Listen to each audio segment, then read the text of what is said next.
Hi, I'm Jason, and this is the Cultural Breakdown. We're starting to get the numbers in for the early screens for Mission Impossible Dead Reckoning, and so far it's actually looking pretty good for it. So, according to Deadline, the sources here, they say it should make around $6 to $7 million on its early preview.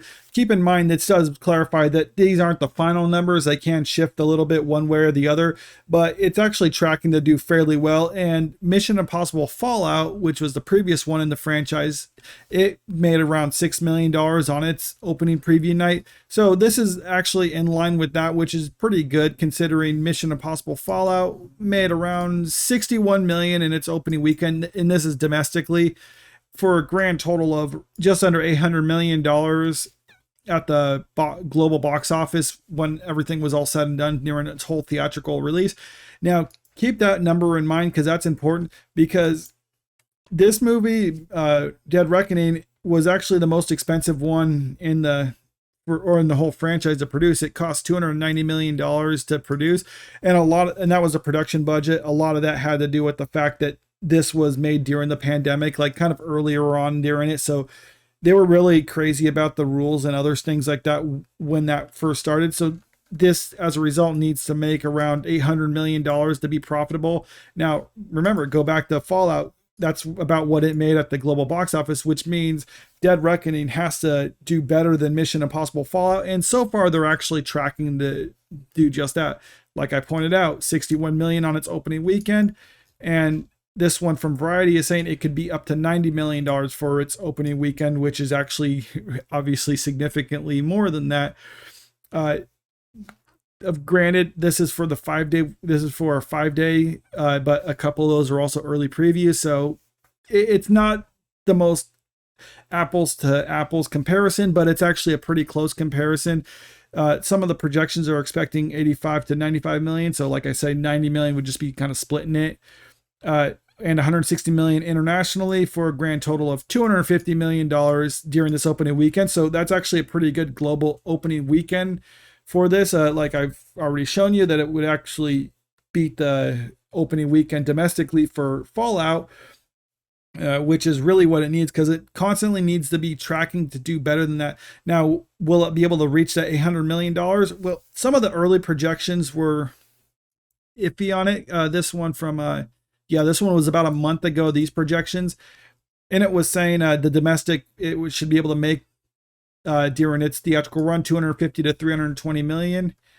And if you look at what Fallout made, it 220. So this is being projected to do better than that. And this was from a month ago. And look at the opening weekend on this, 65 to 80. And now it's saying, the projections are saying 85 to 95. So right now, these are actually a lower estimate, because when you have these long-term projections like this, a lot of times they'll put out the numbers, and then as the movie gets closer and closer to release date, they adjust them to depending on new information.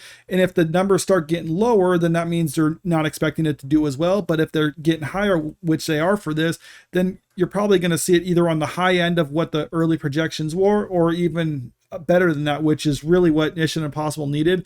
I think one of the reasons it's kind of projected to do better than how it was in the past, or how they thought in the past, was because something like Dial of Destiny just came out. And before this was maybe before Dial of Destiny came out, so they didn't know if that was going to take some of the audience away from this. But since that's doing so bad in the theaters, I think that it's safe to say that that's not going to basically take away the audience for this one. Now, there are movies coming up around a week or so, like Oppenheimer or Barbie. It's possible that those can take audience members away from this.